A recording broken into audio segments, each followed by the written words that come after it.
అలానే మిస్సెస్ రావు అనుమానం పెనుభూతం అంటారు. ఖచ్చితంగా ఇదే ఐశ్వర్య అనేటువంటి ఒక సాధారణ మహిళను బయలు తీసుకుంది. భువనగిరి జిల్లా బీబీ నగర్ మండలం గొల్లగూడెంలో జరిగింది ఈ విషాదకరమైనటువంటి సంఘటన.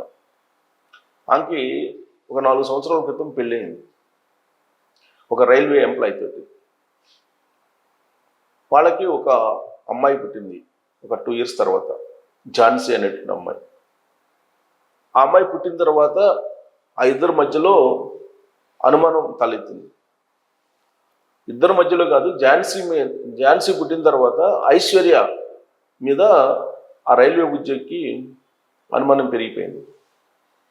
అనుమానం పెరిగి గొడవలు పడ్డారు. దీంతో ఆ టార్చర్ భరాయించలేక పుట్టింటికి వెళ్ళిపోయింది ఐశ్వర్య. అయితే అప్పటికే ఆవిడికి 2వ నెల సెకండ్ డెలివరీ కోసం. ఆడికి వెళ్ళిన తర్వాత పండు అనేటువంటి పిల్లాడు పుట్టాడు, 10 నెలలు ప్రజెంట్. ఆ పిల్లాడు పుట్టిన తర్వాత ఇంకా అనుమానం ఎక్కువైంది. అలిగి వెళ్ళిపోయింది కదా, మరి ఈ పండు అనే పిల్లాడు ఎట్లా పుట్టాడు అని ఆ రైల్వే ఉద్యోగి మెసేజ్లతోటి ఫోన్లతోటి పుట్టింట్లో ఉన్నటువంటి ఐశ్వర్యని టార్చర్ పెడుతూ వచ్చాడు. అయినప్పటికీ అత్తారింటికి వెళ్ళాలి అనేటువంటి ఉద్దేశంతో ఐశ్వర్య మధ్యవర్తుల మాట విని భర్త దగ్గరికి వెళ్ళింది. భర్త దగ్గరికి వెళ్ళి ఆ రోజు సాయంత్రం మీకు కావాలంటే DNA టెస్ట్ చేయించుకోండి, మీకు పుట్టినటువంటి పిల్లాడని పండు ఇతరులకు పుట్టినటువంటి బిడ్డ కాదు, మీకు అనుమానం ఉంటే DNA టెస్ట్ చేయించండి అని చెప్పి ఆవిడ అడిగింది.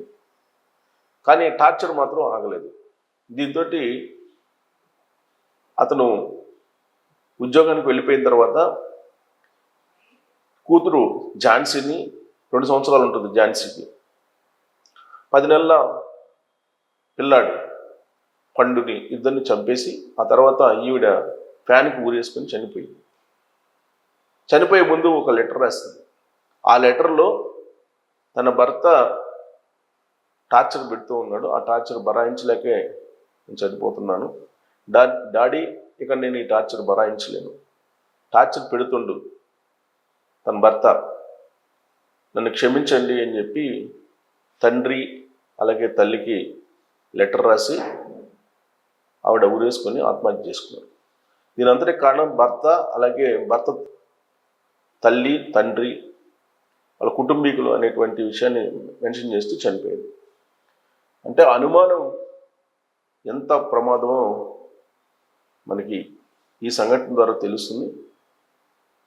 ఆ లెటర్లో రాసినటువంటి టార్చర్ అనేటువంటి పదం ఉంది కదా, డాడీ ఇక నేను భరాయించలేను, ఓపిక నశించింది, వెళ్ళిపోతున్నాను అని చెప్పి, అది భువనగిరి జిల్లా వాసుని కంటికి నీళ్లు తెప్పిస్తుంది.